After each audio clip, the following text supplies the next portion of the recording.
सोमवत्यावश व्रत कथा इस प्रकार है। सूत जी कहते हैं, रणसज्जा पर लेटे हुए भीष्म पितामह के समीप जाकर और प्रणाम कर धर्मात्मा युधिष्ठिर सबके हित का वचन बोले। युधिष्ठिर ने कहा, हे भगवान, बड़े क्रोधी भीमसेन ने कुरुवंश के प्रमुख व्यक्तियों तथा अर्जुन ने अनेक राजाओं को युद्ध भूमि में मार गिराया। पापी दुर्योधन के कुमंत्र से हमारा कुल क्षय हो गया। देखिए, अब इस पृथ्वी पर बालक या वृद्ध के सिवाय कोई राजा नहीं बचा है। इस भारत वंश में केवल हम 5 भाई शेष हैं। इसी कारण यह एक क्षत्र राज भी मुझे नहीं भाता। मुझे तो अपने जीवन पर भी ग्लानि होती है। मुझे अपने अंगों पर भी प्रेम नहीं है। अपनी संतति का विच्छेद देकर दिन पर दिन मेरा हृदय में बड़ा संताप हो रहा है। उधर उत्तराबहु के गर्भ से उत्पन्न परीक्षित भी अश्वत्थामा के अस्त्र से भस्म प्राय हो गया है। अब अपने वंश में कोई पिंडदान देने वाला नहीं है। यह देखकर मुझे बड़ा दुख हो रहा है। हे पितामह, मेरे दुख का कोई अंत है? मुझे बताएं, अब मैं क्या करूं? कहां जाऊं? आप कोई उपाय मुझे शीघ्र बताइए, जिससे हमें चिरंजीवी संतति प्राप्ति हो सके। भीष्म पितामह जी ने कहा, हे राजन, सुनो, मैं सब व्रतों में एक उत्तम व्रत कहता हूँ, जिसके करने से चिरंजीवी संतान की प्राप्ति हो सकती है। हे पार्थ, इस सोमवार को अमावस भी हो, उस दिन पीपल के तले जाकर जनार्दन की पूजा करें और पीपल को 108 बार पीपल की परिक्रमा करें और उसकी गणना हेतु रत्न धातु या मूंगफली से प्रदक्षिणा या भ्रमण करें। हे राजन, यह व्रतराज अति शुभ फल देने वाला और विष्णु भगवान को प्रसन्न करने वाला है। इसी व्रत को आप उत्तरा से कराओ तथा इससे उसके मृत गर्भ जीविएंगे। तीनों लोक में विख्यात गुणवान पुत्र होगा। पितामह के इस वचन को सुनकर युधिष्ठिर ने कहा, इस व्रतराज का नाम व्रत को मुझसे कहो। यह व्रत मनुष्य लोक में किससे प्रकाशित हुआ और किसने मनुष्य लोक इस व्रत को किया? भीष्म जी ने कहा, हे राजन, इस भूमि में सर्वत्र विख्यात कांची नाम की पुरी, जो चांदी के पर्वतों के समान बड़ी बड़ी उच्च धवल अट्टारियों से सुविराजित है, सुंदर वेश वाले नगर के नर नारियों से सुशोभित थी और अपने कर्म करने वाला ब्राह्मण, क्षत्रिय, वैश्य तथा शूद्रों से आवृत थी और वह नगरी रूप तथा चतुराई से युक्त उत्तम वेश्याओं से अलंकृत मानो कुबेर की अलकापुरी और इंद्र की अमरावतीपुरी के समान थी और अग्नि देवता की तेजोवतीपुरी के समान अनेक रत्न से भरी थी। उस पुरी में बड़ा पराक्रमी रत्नसेन नाम का राजा रहता था। उस राजा के राज्य में देव स्वामी नाम का एक ब्राह्मण रहता था। उस ब्राह्मण की अति सुंदर धनवती नाम की पत्नी थी। धनवती अपने नाम के अनुसार ही मूर्तिमती दूसरी लक्ष्मी थी। उस पत्नी से देव स्वामी के सदस्य बड़े गुणी 7 पुत्र एवं गुणवती नाम की एक कन्या हुई। उस 7 पुत्रों का विवाह हो गया और वे आनंद से अपनी पत्नियों के साथ विहार करने लगे। गुणवती कन्या अपने अनुरूप पति चाहती थी। इसी बीच एक ब्राह्मण एक दिन उसके घर भिक्षा के लिए आया। वह अपने ब्रह्म तेज से मूर्तिमान अग्नि के समान तेजस्वी था। उस भिक्षुक ब्राह्मण ने द्वार पर आकर आशीर्वाद प्रदान किया। उसकी मधुर वाणी सुनकर देव स्वामी की 7 पुत्र वधुएं बड़े संभ्रम से अलग अलग भिक्षा लेकर पात्र में आई और उन्होंने पृथक पृथक भिक्षा उस ब्राह्मण को दिया। भिक्षा के बदले में भिक्षुक ने उन स्त्रियों को सदा सौभाग्यवती भवः यह कहकर आशीर्वाद दिया। धनवती अपनी कन्या गुणवती को भी भिक्षा देने को भेजी। गुणवती ने आकर प्रस्थान के लिए तैयार भिक्षुक को रोककर भिक्षा दी तो उस भिक्षुक ने गुणवती को आशीर्वाद देते हुए कहा, हे शुभे, तुम धनवती हो। वो आशीर्वाद सुनकर गुणवती अपनी माता के पास गई और कहा, माताजी, भिक्षुक ने मुझे धनवती होने का आशीर्वाद दिया है। इस पर गुणवती की माता अपनी पुत्री गुणवती के साथ लेकर भिक्षुक के पास गई और गुणवती से उस भिक्षुक को पुनः प्रणाम करवाया। भिक्षुक ने फिर गुणवती को वही आशीर्वाद दिया जो पहले दिया था। तब उसकी माता धनवती बड़ी चिंतित होकर बोली, हे भगवान, हे विप्र, आप मुझ पर प्रसन्न हो और मेरे वचन को ध्यान से सुने और मन में विचार कर उसका उत्तर दें, क्योंकि मुझे बड़ा संदेह हो रहा है। आपने मेरी पुत्र वधुओं को सदा सौभाग्यवती रहने का वरदान दिया था, मेरी गुणवती कन्या को आपने विपरीत वरदान क्यों दिया? हे भद्रे, तुम सदा धनवती हो, यही बार बार आपने वरदान दिया, परंतु इससे आपने सदा सौभाग्यवती होने का वर नहीं दिया। हे विप्र, इसका कारण क्या है, मुझे बताएं, मुझको बड़ा संदेह हो रहा है। तब भिक्षुक ने कहा, हे धनवती, तुम धन्य हो, जगत में विख्यात चरित्रवती हो। देखो, गुणवती को मैंने जो आशीर्वाद दिया है सो इसके योग्य है, क्योंकि तेरी गुणवती को सप्तपदी के समय ही वैधव्यता को प्राप्त होगा। इससे इसको सदा धर्म आचरण करना पड़ेगा। इसी से मैंने इसे यही वर दिया है कि तू सदा धनवती होगी। यह कथन सुनकर धनवती को बड़ी चिंता हुई। उसने उसे पुनः प्रणाम करके प्रार्थना की, हे विप्रेंद्र, आप इसके प्रतिकार का उपाय भी तो अवश्य जानते होंगे, तो हे दयानिधे, मुझे दया करके कोई उपाय बता दें। तब भिक्षुक ब्राह्मण ने कहा, जब कभी तेरे घर में सोमा आए तब हे सुंदरी, उस सोमा का विधिवत पूजन करने से ही इसका वैधव्य दोष दूर हो जाएगा। धनवती ने कहा, है द्विजदेव, सोमा कौन है, कौन जाति की हैं और वह कहाँ रहती हैं और क्यों उसके आने मात्र से ही वैधव्य दोष नष्ट हो जाता है? हे महाभाग, वह मुझे बता दो, अब विलंब करने का समय नहीं रहा। यह सुनकर भिक्षुक ब्राह्मण ने कहा, क्या सुनो, सोमा जाति की धोबिन है और सिंहल द्वीप निवासिनी है। वह यदि तेरे घर में आएगी तो वैधव्य दोष भंग हो जाएगा। इतना कहकर वह ब्राह्मण भिक्षुक भिक्षा के लिए अन्यंत्र किसी घर को गया।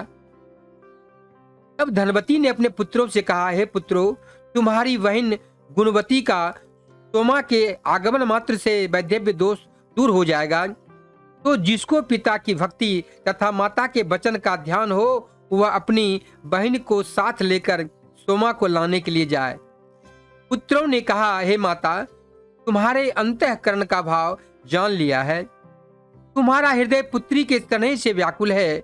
यही कारण है कि तुम पुत्रों को सोमा को लाने के लिए दुर्गम स्थान में भेज रही हो, क्योंकि उस मार्ग में 100 योजन विस्तृत दुर्लभ दुस्तर पत्थर आ पड़ता है।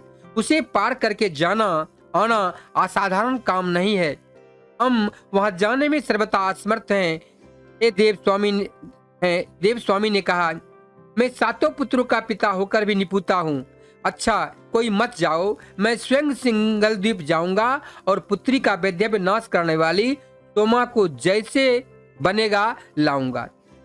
कुपित पिता देव स्वामी के वचन को सुनकर उसी समय शिव स्वामी नाम के सबसे छोटे पुत्र ने कहा, पिताजी, आप इस तरह कुपित मत हों और ऐसे वचन न कहें। भला मेरे रहते सिंहल द्वीप जाने को दूसरा कौन समर्थ हो सकता है? तो आप क्रोध का परित्याग करें। मैं गुणवती वाहिनी को साथ लेकर सिंगल द्वीप जाऊंगा।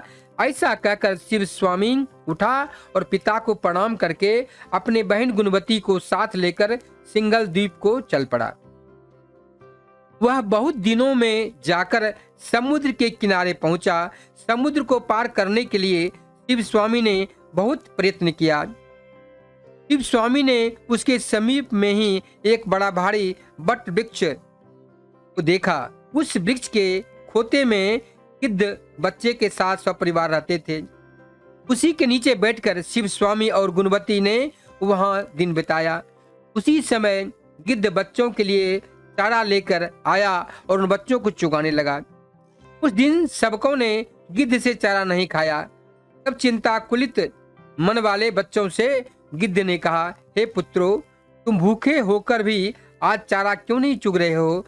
मैं तुम्हारे लिए लायक कोमल और ताजा मांस लाया हूं, फिर भी तुम नहीं खाते हो। तब बच्चों ने कहा, सुनिए पिताजी, आज वृक्ष के नीचे 2 मनुष्य बैठे हुए हैं। उनके खाए बिना हम कैसे भोजन कर लें। बच्चों के वचन को सुनकर करुणा से गिद्ध का हृदय भर आया और उन दोनों के पास आकर कहा, हे द्विज, तुम्हारा काम हो गया, मैं स्वयं तुम्हारा काम करूंगा। जो तुम्हारा काम हो सो कहो और कुछ भोजन करो।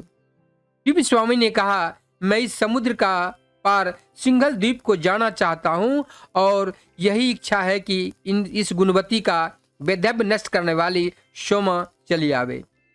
वह गिद्ध बोला, मैं कल प्रातः काल ही तुमको इस समुद्र के पार पहुंचा दूंगा और सोमा नाम वाली रजकी का घर भी मैं सिंघल द्वीप में दिखा दूंगा।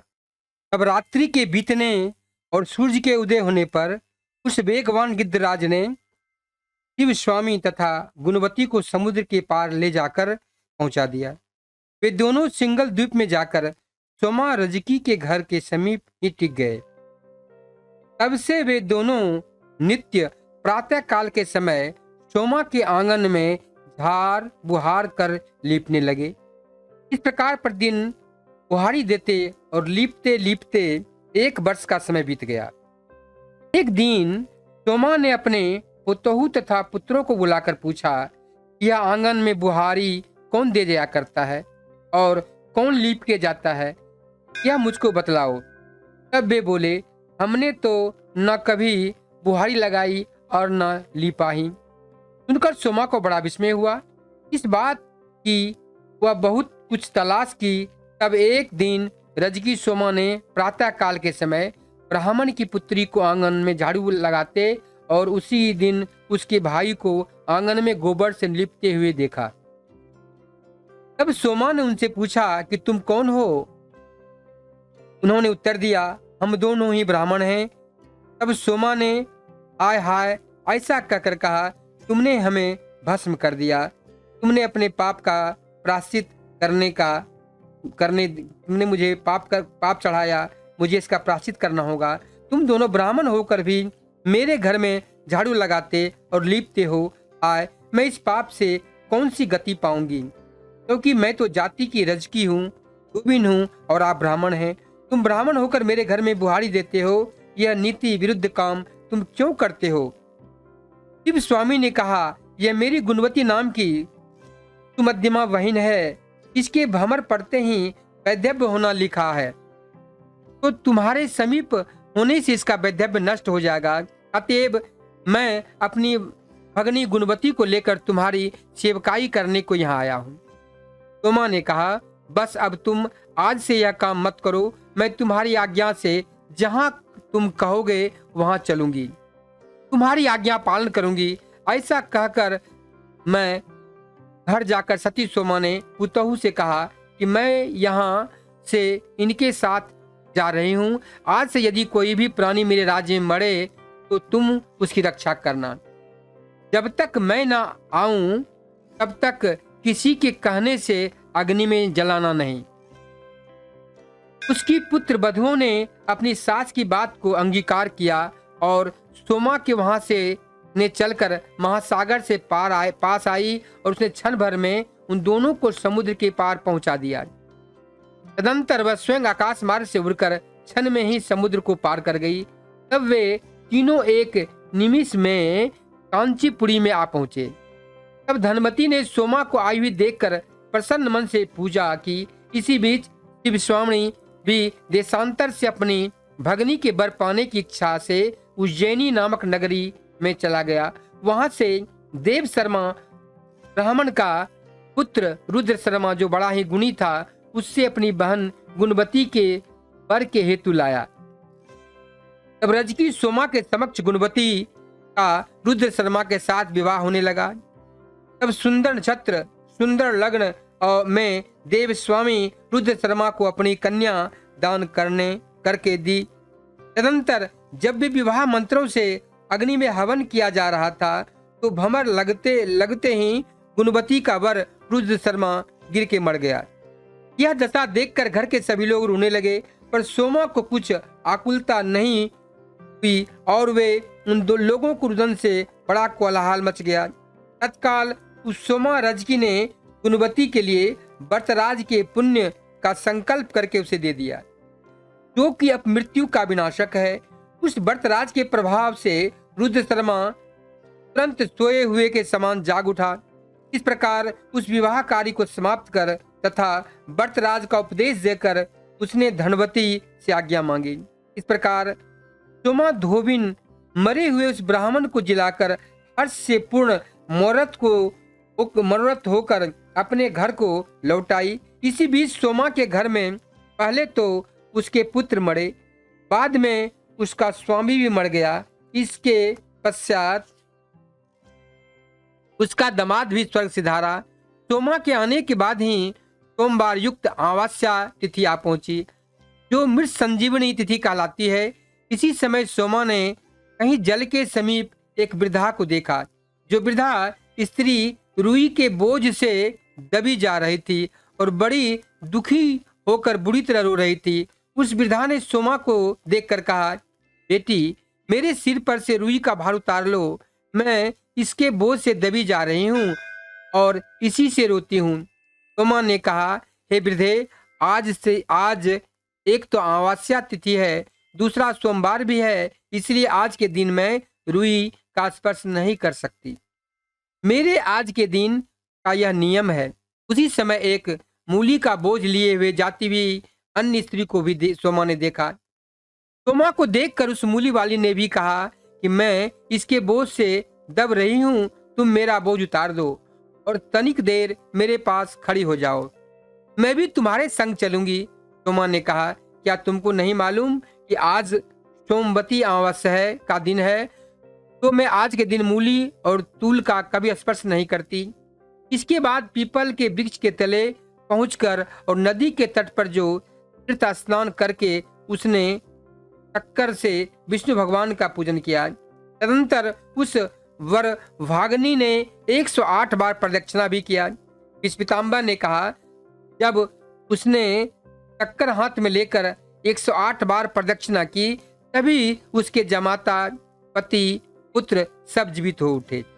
वह नगर शोभा से पूर्ण हो गया और वह घर भी अपरिमित धन से भर गया। तब सोमा अपने घर को आई। उसने जब अपने वार्ता और पुत्रों तथा दामादों को जीवित देखा और उन जाने हुए लोगों के पास आई, तो उसने अपने को कृतकृत्य माना।